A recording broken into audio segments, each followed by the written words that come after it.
Hello everyone, we are at Wapiti Bean Co. We think Apologies we're saying that right. if we say it wrong. We will go inside and learn. And then when we do our recap video, we're going to be saying it right. Let's go check it out. Thanks so much, Bridget, for joining us at Wapiti Bean Co. Really happy to have you come in and explore our business here. I started Wapiti Bean Co.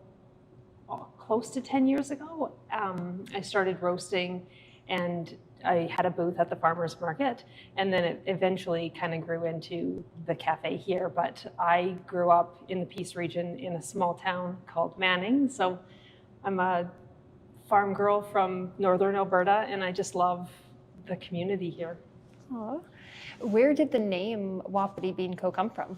So Wapiti is actually like the name for elk, which is also the name of a major river that runs through the Peace region. Oh, okay. So I wanted to choose something that represented the Peace area, specifically kind of tied into my love for the country and for the Peace region. And you said you've grown up here or not here specifically, like Grande Prairie, Yeah. but like in Manning. Yeah. What brought you to Grande Prairie? After I graduated, my husband was taking school out here, so I kind of followed him, and we grew some roots in Grande Prairie and just really love this community. What is your favorite part of the community? Or I guess of the city? Yeah, there's so much about Grande Prairie. It's really kind of a big, small town. Like, it's got such a small town feel to it, and I feel like the more that I've grown into a business in Grande Prairie, the more I see just my love for like the local people here. They're very generous. They're very caring people. I really love this city. How would you describe Wapiti Bean Co. for people who haven't been? So Wapiti Bean Co. is a very welcoming and very bright and sunny atmosphere. All of our baking is made fresh and from scratch. All of our beans are brought in green and then they're roasted here. So everything really from start to finish is made with a lot of care, made with a lot of love, and just like kind of that home style cooking, like home, like, you know, what your grandma would serve you. Like, it's a very kind of wholesome atmosphere and food. And you were mentioning the beans come in green because coffee beans start green before they get roasted, right? Yeah. Yes. So okay. I actually have a few coffee trees here, but the cherry starts as two little beans inside, and then as it ripens, it turns red, and they are picked when they're ripe and red. And the coffee processing can vary, so you can have like a natural or a washed, and there's lots of variations within how it's processed. But when I'm bringing in beans, I try really hard to source them from farmers that are doing something very intentional with their farming. So sometimes my African beans and my Indonesian beans are like strictly women produced, and so kind of a cool, like, just within their communities, their endeavor to kind of build their own communities. And then my Guatemala is often organic, as well as my Colombia. So lots of different types of beans that I bring in. And then the roasting process, once they come in, they're individual beans and they're dried out. And then the roasting process, I use a drum roaster, and then just kind of getting to know the beans from their origin. And I feel like each bean sort of has a way that it likes to be roasted. So it's an interesting process to play with a new bean when I bring it in, to really get to know how to make it shine, how to really bring out the best flavor that each bean offers. So, do you have a favorite bean? I love Costa Rica. I also love coffee in general, so there's lots of beans that I really enjoy, and they change from season to season. So My Rwandan bean is extremely good. It's such a caramely butterscotch. It's really good coffee. But they're all good in their own way. It's just, which is kind of fun because then customers can come in and they can experience a single origin coffee and explore how unique coffee can vary from origin to origin. So it's a fun process to just explore for people that are more accustomed to a generic coffee to see how much diversity is offered. Have you ever tried a bean from somewhere maybe that like totally surprised you and you did not expect it to taste the way it did?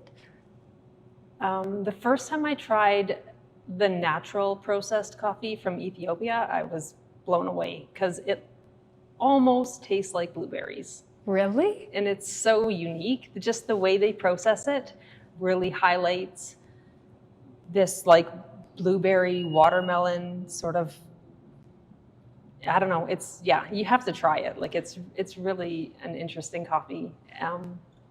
But there's lots of like Indonesian coffee typically will give you like a smoky sort of earthy, almost tobacco sort of flavor profile. And so it's very good to roast dark. It's a really fun coffee.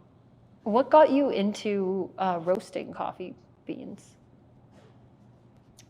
I think just my love for coffee. I think growing up with an agriculture dad who does a lot of farming, there was so much time spent like just sitting at a coffee table with friends or family, and sort of a different speed, a different way of life where people would just drop in and there was always a pot of coffee going. So it was just what you did. You just, sat and visited and built relationships and had a good cup of coffee. I probably wasn't very good back before I started roasting, but I didn't know that at the time. So it really just seeded this like love for how coffee brings people together. Is that kind of, I guess, the inspiration and feeling you're trying to instill with Wapiti Bean Company? Absolutely, yeah. I didn't know when I started roasting that I would open up a coffee shop. I was really happy just being in the farmers market. That was a very fun, still is very fun part of the business. But seeing the demand for a coffee shop and like a roastery in Grande Prairie was maybe just good timing. What was it like for you to go from being at the farmers market, which I haven't been yet, we will go tomorrow, but which I'm assuming is smaller scale, to now having an actual storefront? I don't think I could have done it without a lot of help, because as much as I come from an entrepreneurial business family, there's a lot that goes into running a business, so it takes a lot of help. And I've had such amazing staff and help from friends and family along the way to learn new things. But yeah, it was quite a big step, but definitely worth it. Oh, for sure. Now you have this beautiful space and delicious coffee to share with everyone.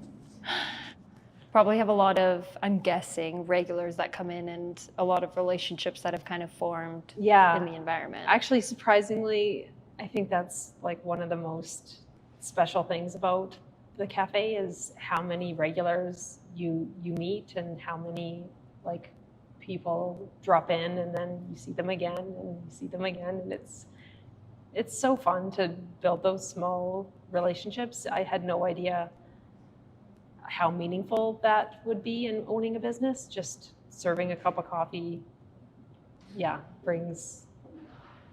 just brings you really close to your community. With the coffee, is it like, do you choose an origin at a time, or do you have like different origin coffees available all times? How does that work? So our fresh brew rotates on a daily basis. So we offer a medium and a dark roast and a light roast, and those change daily. And then on the espresso bar, We kind of stick to a medium and a dark, and then we offer a decaf as well. So gives a little bit of variety, and then gives a little bit of stability to, but even offering the medium and the dark espresso, it's surprising how many people are like, oh, I didn't know that I could have an option. And I think it's kind of fun to be able to showcase how, even in your latte, a different espresso is going to change the flavor of your latte and change, how you enjoy it, I guess. Yeah. For sure. It's fun. So with the light, medium, and dark roast, light roast meaning it was roasted for the least amount of time, and dark meaning it was roasted for the most amount of time? Yeah. Yeah. Typically, your heat changes, and sometimes the intensity of your heat changes, but yeah, overall it's going to be the duration of the roast. Gotcha. Do you have a favorite roast type, level? Before I started roasting, I really loved dark roast, and I still enjoy it, but as I've developed my skill of roasting, I definitely prefer a medium. Yeah. What is it about the medium that draws you to it, I guess? I just feel like it's the best way to enjoy coffee. I don't know.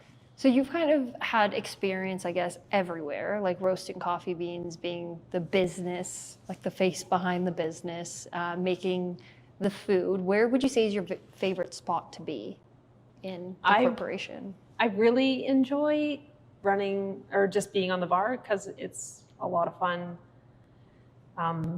It's a lot of fun just pulling shots, but it's a lot of fun to interact with your customers as they're going about their day. But I really enjoy being in the kitchen as well, and roasting for me now that I've done it for a while is kind of just relaxing. So it depends on my mood or the day. I really enjoy all of it. Fair. Either on the bar or in the kitchen, what would you say is your favorite thing to make? I like making cappuccinos. Yeah? Yeah, they're so satisfying.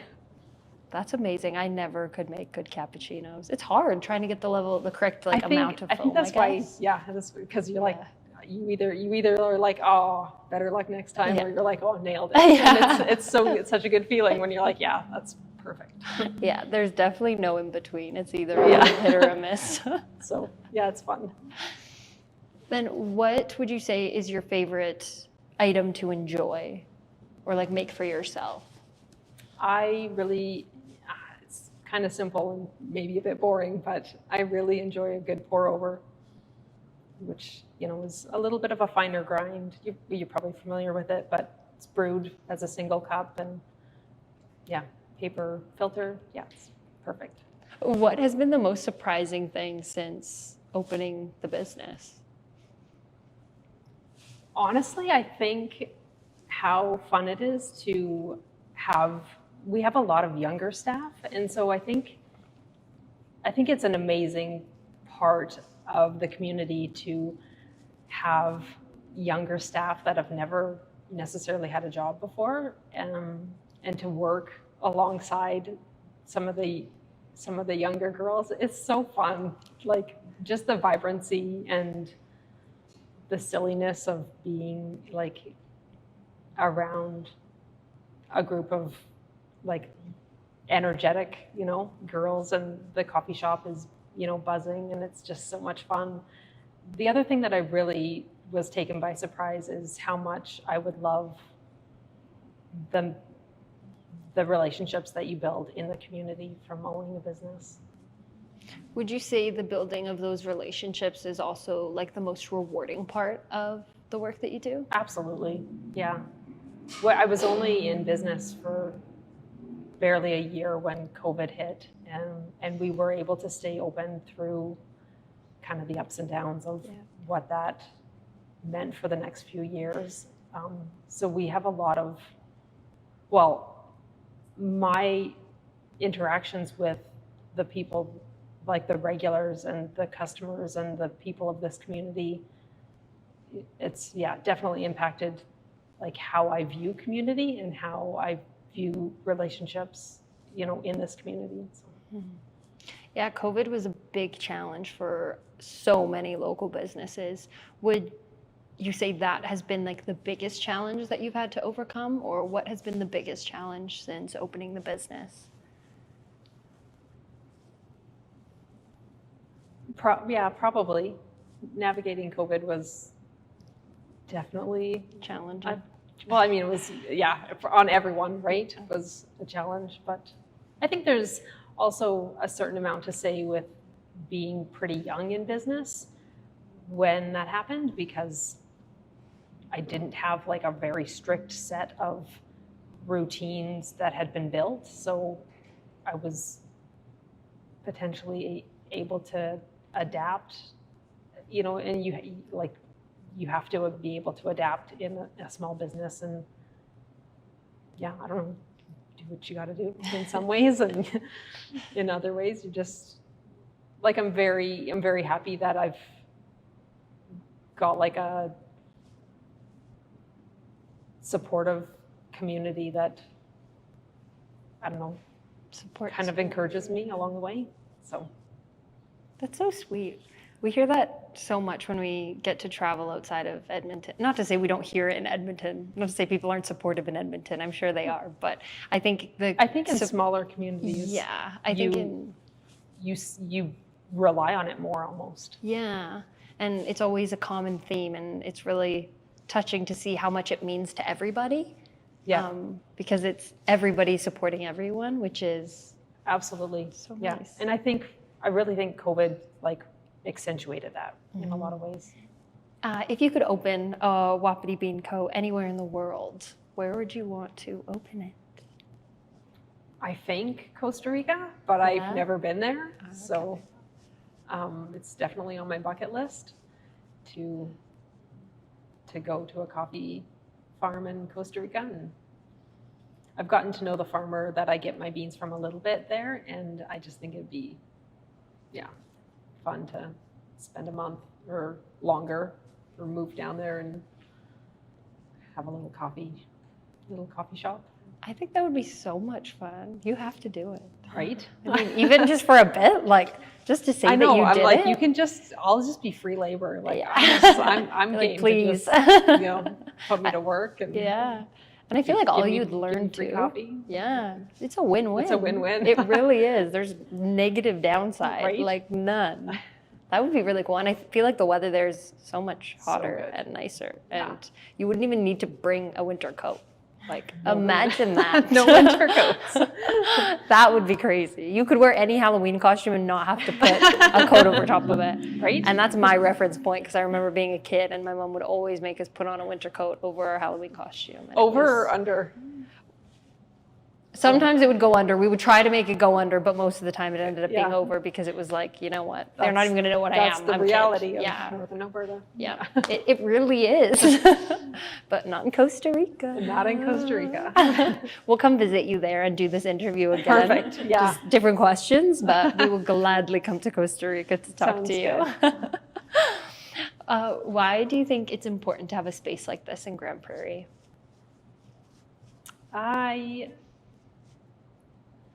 I'm always impressed with how many people use the space as their second office, or maybe their only office. I'm not sure, but it's sometimes just a nice escape for, I think, your day-to-day, whether you need a second office or whether you want to meet up with, your friend that you haven't seen in a long time and they're from out of town. We get a lot of that.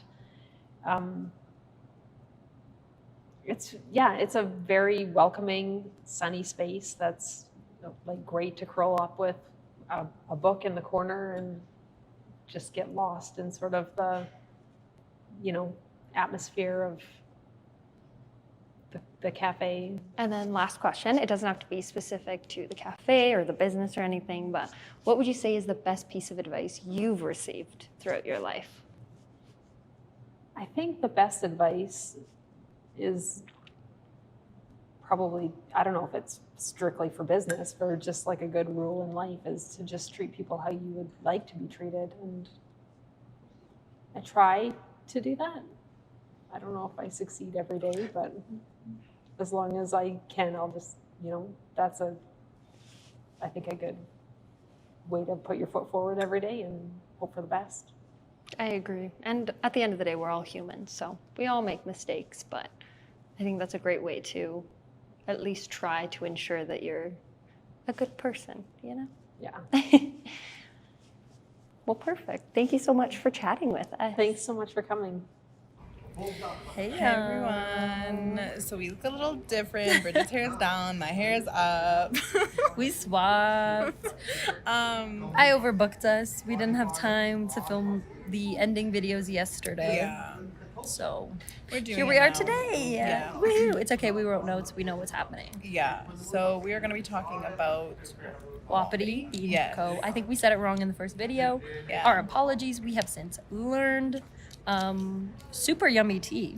Oh my goodness, amazing Really good tea. actually. And such cute stuff. Like their mugs. I was like, oh, Yeah. super, super cute. Great vibes in the space. Yeah. Really, really beautiful space. Like in the artwork and the atmosphere. I don't know if that's the right word. Yeah, I but think so. It was so nice. And just sitting down and talking to Candice, like she has such a passion for coffee and community. I would say like coffee, community, and connection. Those were like the three biggest things that she... You're welcome, Cassidy. Use that. Like you can pitch your business that way. No, I'm just kidding. But those were like the three biggest points that I got when I was talking to her. And they were just so reinforced that I really appreciate her honesty and her authenticity and like vulnerability and like talking to us about Yeah. her backstory and like her dad and like her family. And I was like, oh, she's such a sweetheart. If you Yeah. ever get the chance to pop in and talk to her, like do it. And like we didn't get to try the food, but we were just like looking at it and she was explaining some of the stuff. It looked and sounded so good. They have these little charcuterie boxes that she was talking about. They are so cute. I think I have a clip of them, so hopefully I did get a clip of them and you can see them. Fingers crossed. If not, I guess you need to go and check it out. I mean, regardless though, you should go and check it out. For sure. This is pretty great. So